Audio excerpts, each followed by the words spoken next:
판결을 촉구하는 성명서. 이동환 목사는 재판정에서 축복은 죄가 되지 않는다고 주장했습니다.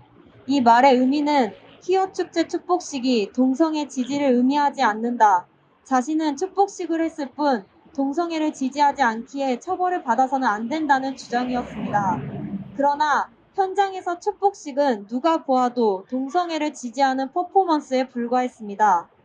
무엇보다 재판이 진행 중인 상황에서도 이동환 목사는 다수 언론에 나와 동성애 옹호를 금지하는 교단을 비난하고 이를 처벌하는 감리교 교리와 장정을 개정해야 한다고 수차례 인터뷰하였습니다. 그는 개인 SNS를 통해서도 동성애를 반대하는 교단과 목회자들을 향해 조롱을 퍼붓고 있습니다. 그는 첫째로 동성애를 옹호하는 자이기에 교리와 장정에 따라 처벌받음이 당연하고, 둘째로 자신의 소신에 있어서도 정직하지 못한 기회주의적인 모습을 보였으며, 셋째로 거룩을 추구하는 감리교단의 노력을 조롱하고 대외적 언론 활동을 통해 교단의 명예를 실추시켰습니다. 감리교 교리와 장정은 분명히 법으로 동성애를 찬성하거나 동조하는 행위를 하였을 때 정직, 면직, 출교를 징계하고 있습니다. 이동환 목사의 매우 적극적인 동성애 옹호 활동에 비추어 볼 때 출교 내지 최소한 면직에 처해져야 함이 마땅한데 정직 2년은 너무나 가벼운 판결이 아닐 수 없습니다.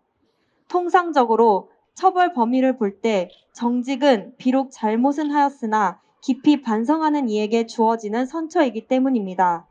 그러나 이동환 목사가 회개했습니까?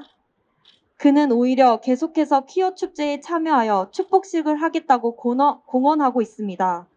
전혀 반성과 회개의 여지 없이 외부의 정치 세력들과 연계하여 감리교단을 흔들고 있는 그는 여전히 감리교단 소속으로 이 같은 활동을 지속할 것으로 보이며 2년만 지나면 신분 역시 정상적으로 회복하여 더 당당히 교단에서 동조 세력들을 확장해 나갈 것입니다. 이것은 감리교단뿐만 아니라 한국교회 전체에 매우 나쁜 선례를 남기는 것입니다. 하나님께서 이런 판결을 내린 이들을 어떻게 보실지 두려운 마음이 듭니다. 당연히 경기위원회 자격심사위원회는 항소하여 총회재판위원회에서 2심이 열리도록 해야 할 것이고, 총회재판위원회에서는 이동환 목사를 교리와 장정에 충실하게 판결해야 할 것입니다. 교단의 어르신들이여, 감리교에 몸담고 있는 청년들에게 어떤 미래를 주시겠습니까? 서구 사회처럼 교회가 인본주의의 물결에 휩쓸려 성경적 복음적 가치를 잃어버리고 사회 봉사기관 수준으로 전락하게 암울한 미래를 물려주시겠습니까? 아니면 말씀에 붙들려 다시 오실 주님의 길을 예비하며 땅끝까지 복음을 전할 부흥의 시대를 주시겠습니까? 말씀의 원칙대로 또한 교리와 장정대로 하자면 중요한 위치에 계신 분들에게는 정치적으로 또 관계적으로 다소 부담스러운 이슈라는 것을 잘 압니다. 그러나 사람을 기쁘게 하랴, 하나님을 기쁘시게 하랴 고백했던 초대교회 사도들의 고백과 같이 하나님을 경외함으로 우리가 사랑하는 감리교단을 바로 세워 주십시오. 이동환 목사 항소심은 반드시 열려야 합니다. 이동환 목사가 더 이상 감리교단에서 위선적 행태를 이어가지 못하도록 강력하게 판결해야 합니다.